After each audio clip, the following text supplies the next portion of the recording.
आज का जो हमारा टॉपिक है बेटा वो है मोल कंसेप्ट। तो डेफिनेटली हमें पता है कि ये एक रिवीजन क्लास है, तो हम वहाँ पे डिटेल में तो नहीं जाएंगे, बट एक ब्रीफ आइडिया दे करके फिर हम लोग कोशिश करेंगे कि मैक्सिमम क्वेश्चंस की प्रैक्टिस की जाए। तो हम न्यूमेरिकल्स पर बेटा ज़्यादा फोकस करेंगे। फिर भी एक बार थोड़ा सा आपको ब्रीफ दे दूँ कि बेटा हमने जब आप लोगों ने मोल करा होगा तो जो मोल है ना, तो मोल को हम लोगों ने क्या करा था कि भाई ये एक कह सकते हैं एक टर्म है जो एक कलेक्शन को दिखाता है ना, एक टर्म है जो कि एक कलेक्शन को दिखाता है। और वो कलेक्शन क्या बताता है हमें कि भाई ग्रुप ऑफ एटम्स हो, मॉलिक्यूल्स हो, आयंस हो। तो जैसे हम बोलते हैं ना 1 dozen 12 bananas, 1 dozen 12 oranges, 1 dozen something. So 1 dozen जो वर्ड है DOZN डजन, इसका मतलब हमेशा क्या होगा बेटा 12 पीसेस होगा। सिमिलरली मोल भी जो है एक नंबर को स्पेसिफाई करता है। वो नंबर क्या है बेटा हमारा Avogadro number, which is equal to 6.022 into 10 की पावर 23। तो मोल को जो है बेटा हम लोगों ने जो है इस तरीके से समझना है कि मोल एक ऐसा टर्म है जो कि हम उसको नंबर्स के साथ, मास के साथ, वॉल्यूम के साथ रिलेट कर सकते हैं। आप लोगों ने पढ़ा भी होगा कि भाई अगर हम बात कर रहे हैं 1 मोल ऑफ मास की, तो वो हमेशा किसके होगा बेटा इक्वल टू या तो एटॉमिक मास के होगा या तो मोलर मास के इक्वल होगा। सिमिलरली आपने करा होगा फिर वॉल्यूम के साथ। मैं कहूंगा कि भाई 1 मोल ऑफ वॉल्यूम, कोई भी गैस लिया आपने और लेकिन उसका 1 मोल लिया और आप चाहते हो कि भाई उसका वॉल्यूम कितना होगा, वो 1 मोल है तो it is always equal to 22400 millilitre but STP। ये जो STP है बेटा इस पे ज़्यादा फोकस हम अभी नहीं करेंगे। इसकी फुल फॉर्म होती है वैसे स्टैंडर्ड टेम्परेचर एंड प्रेशर, जिसका मतलब होता है जो हमारे घर में जो टेम्परेचर, हमारे लैब के अंदर जो टेम्परेचर और प्रेशर होता है उसी को हम क्या बोलते हैं स्टैंडर्ड टेम्परेचर एंड प्रेशर। तो ये हमेशा क्या होगा, जैसे मान लो अगर मैंने लिया 1 मोल ऑफ CO2 गैस, तो ये कितना होगा 22400 ml। मैं कहूँगा 1 मोल ऑफ ऑक्सीजन गैस, तो उसका वॉल्यूम कितना होगा 22400 ml। आप इसको लीटर में चेंज करना चाहो तो 22.4 लीटर भी हम लिख सकते हैं STP। क्लियर है बेटा? उसी तरीके से जैसे हमने मास के साथ रिलेट किया,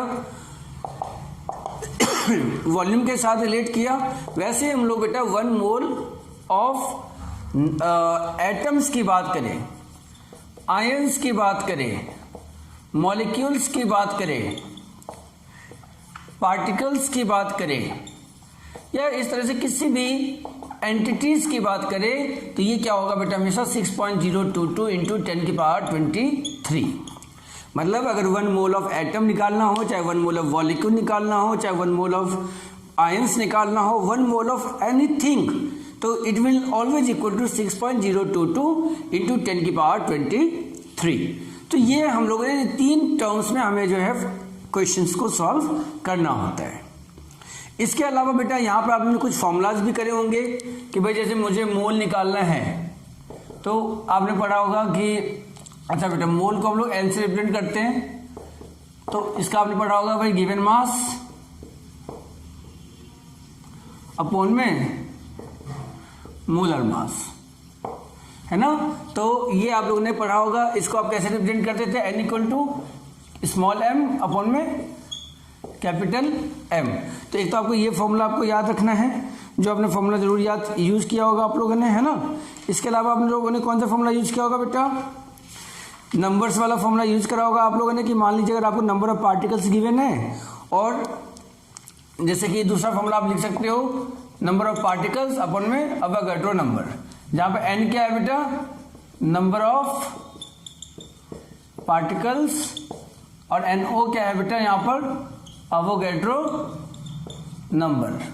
तो एक तो आपने ये करा होगा, यहाँ पे गिवन मास, इस फॉर्मूले को हम लोगों ने, एक तो ये हो गया, एक दूसरा फॉर्मूला हमारे पास ये हो गया। इसके अलावा इसी तरीके से बेटा कई बार क्या होता है क्वेश्चन में जो है वॉल्यूम वगैरह के टर्म्स में भी कर सकते हैं हम लोग, या मास की टर्म में कर सकते हैं, है ना। तो इस तरीके से आप देख सकते हैं कि कोई भी क्वेश्चन होगा तो आप वहाँ पे कैलकुलेट कर सकते हैं। तो ये कुछ चीज़ें हैं जो आपको जो है दिमाग में रखनी चाहिए, then only you will be able to do the sums based on mole concept. ठीक है बेटा, नोट कर लिया आप लोगों ने? चलिए, कर तो लिया ना भाई, या ऐसे देख रहे हो बस? अगर कर लिया बेटा, पहले से आता है तो दोबारा कर लो, कोई इशू नहीं है। आप more and more times you will practice, it will be better for you only, है ना। ऐसा कोई इशू नहीं है कि आप दोबारा कर लोगे तो पिछला भूल जाओगे, नहीं, पिछला रिकैपिटुलेट हो जाएगा। ओके बेटा, चलिए आगे बढ़ते हैं। अब हम लोग बेटा इसके ऊपर बेस्ड कुछ न्यूमेरिकल्स करेंगे, कुछ सम्स करेंगे। हम लोग पहले जो है थोड़े सिंपल सम्स लेंगे और उसके बाद जो है हम लोग धीरे धीरे कोशिश करेंगे कि आपको थोड़े से डिफिकल्ट क्वेश्चंस भी कराएं, जो कि आपको ये लगेगा कि हाँ भाई ऐसे भी न्यूमेरिकल्स होते हैं। तो बेटा जैसे एक छोटा सा पहले हम आसान सा क्वेश्चन लेते हैं। जैसे मैंने आपसे कहा कि what is the number of molecules in 0.25 mole of oxygen. Question है, आपको मोल गिवन है बेटा 0.25 मोल। आपको बताना है कि नंबर ऑफ ऑक्सीजन मॉलिक्यूल्स कितने होंगे। मतलब मैं क्वेश्चन पूरा नहीं लिख रहा, बट क्वेश्चन के हिसाब से जो इंपॉर्टेंट बात है वो मैंने आपको यहाँ पे लिखी है, सो दैट कि आपको पता चल जाए कि क्वेश्चन क्या है। आपको मोल गिवन है 0.25 मोल और आपसे कहा जा रहा है कि अगर 0.25 मोल हो तो बताओ कितने ऑक्सीजन मॉलिक्यूल्स होंगे। तो हमें पता है बेटा मोल और मास का रिलेशन, यहाँ पे हम क्या यूज करने वाले हैं, मोल और मास का रिलेशन। हमने अभी थोड़ी देर पढ़ा 1 मोल इक्वल टू क्या होता है, हमेशा उसके एटॉमिक मास या मोलर मास के। नाउ अब मुझे बताओ कि मॉलिक्यूलर मास ऑफ O2 कितना होगा बेटा, 16 2 जा 32। इट मीन्स 1 मोल में 32 ग्राम ऑफ ऑक्सीजन। कितने मोल में पूछा गया है, 0.25 मोल में। तो आप क्या कर सकते हो, 0.25 मोल इक्वल टू हो जाएगा 32 मल्टीप्लाई में 0.25। इसको आप सॉल्व कर लोगे, 25 100 आ जाएगा, 4 आ जाएगा, 4 8 जा, that is 8 gram oxygen will be your answer. ये बेटा जैसे हमने अभी करा, एक लेंदी मेथड कह सकते हो या कुछ भी, मेरा ये तरीका है। बट कई बार क्या होता है कि भाई आपके पास फॉर्मूला भी था, n इक्वल टू क्या होता है, given mass by molar mass. n is given to you 0.25, ये निकालना है आपको। मोलर मास कितना होता है 32, m क्या हो जाएगा 0.25 इंटू 32, ये हो जाएगा आपका बेटा 8 ग्राम। So it's up to you कि whether you want to use this method or you want to use this method। हर एक क्वेश्चन को करने के बेटा मल्टीपल मेथड्स होते हैं, मल्टीपल तरीके होते हैं। अब ये टीचर पे और बच्चों के ऊपर डिपेंड करता है कि टीचर किस मेथड में कंफर्टेबल है और बच्चा किस मेथड में कंफर्टेबल है। तो इट्स अप टू यू कि आप क्या करना चाहते हैं। मैं आपको सारे तरीके बताऊंगा, बाकी आपकी मर्जी है कि आपको लगता है कि जो तरीका आपके हिसाब से ज़्यादा सुटेबल है आप उसको कैरी ऑन कर सकते हो। ओके बेटा, चलिए आगे बढ़ते हैं हम लोग नेक्स्ट क्वेश्चन की तरफ। मैं इसको रब करने जा रहा हूं बच्चों।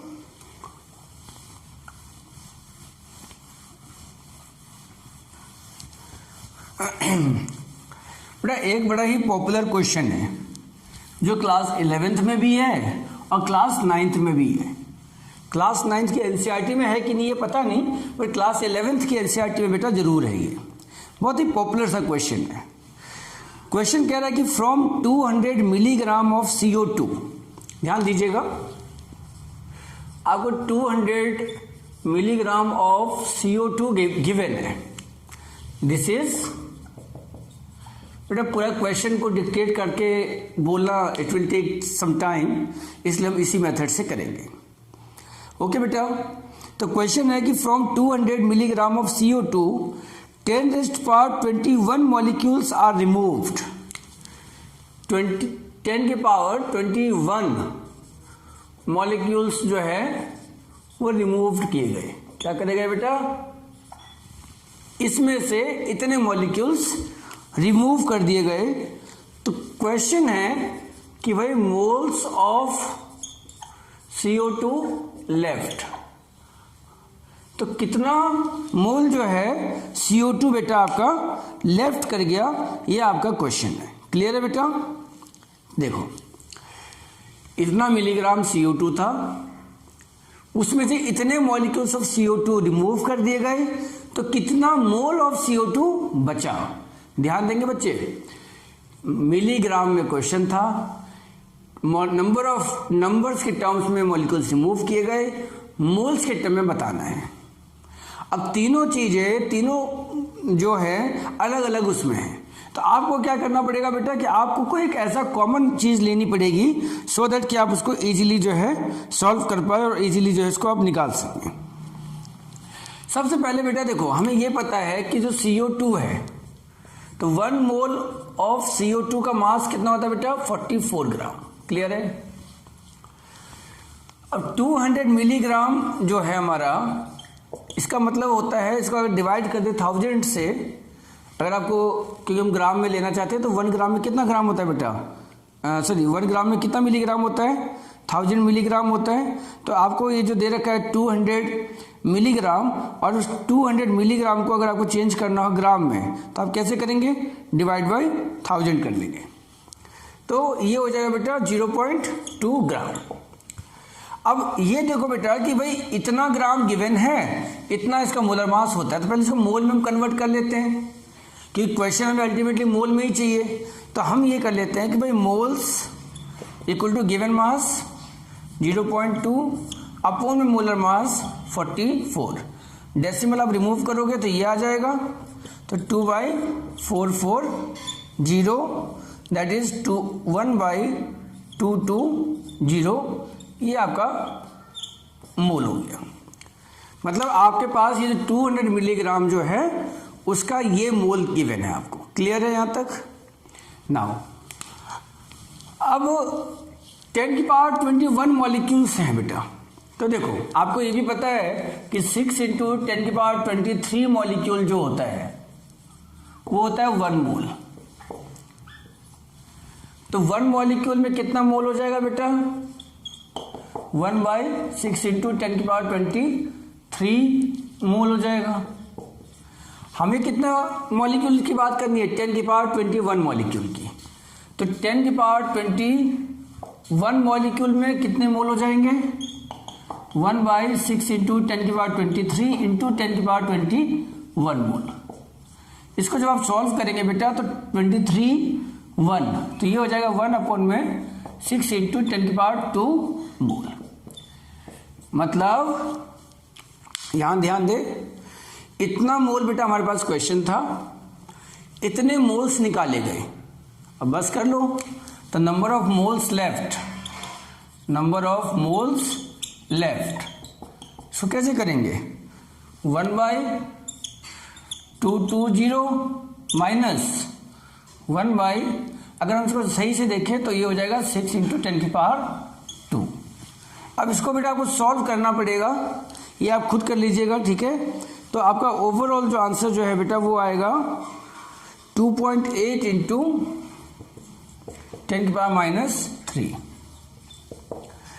ठीक है, एक बार आप अच्छे से चेक कर लेंगे आप लोग। तो मेथड यही है, अब इसको आप जैसे चाहे वैसे कर ले, ठीक है, वो आपके ऊपर डिपेंड करता है। और इसको आप लोग करके करेंगे तो आंसर आएगा 2.8 × 10 की पावर -3। 200 मिलीग्राम था, उस 200 मिलीग्राम को मैंने क्या करा? मोल में कन्वर्ट कर लिया। कैसे? गिवन मास बाय मोलर मास करके। क्लियर? अब यहाँ पर ये पहले मैंने इसको मोल में कन्वर्ट कर लिया, और जितने मॉलिक्यूल्स रिमूव किए गए उसको भी मोल में कन्वर्ट कर लिया। कैसे? कि भाई 1 मोल में इतने मॉलिक्यूल्स होते हैं, तो 10 की पावर 21 मॉलिक्यूल में इतने मोल होंगे, तो इसको भी मोल में कन्वर्ट कर लिया। मेथड पे ध्यान दो बेटा, इसको भी मोल में कन्वर्ट कर लिया। तो अब ये क्या कह रहा है? शुरू में इतने मोल्स थे, इतने मोल्स रिमूव कर दिए गए तो कितने मोल्स बचे, तो भाई इसमें से इसको माइनस कर दिया, तो वही करा हमने। सॉरी, ये पहला मोल आ गया, दूसरा मोल आ गया, और नंबर ऑफ मोल्स जो लेफ्ट करने थे दोनों को माइनस कर दिया। उसको आप कैलकुलेशन पार्ट आप खुद कर लेंगे बेटा, जरूरी नहीं कि आप इसी तरीके से करें, कोई और तरीके से भी कर सकते हैं, वो आपके ऊपर है, वो आप देख लीजिएगा। ठीक है बच्चों,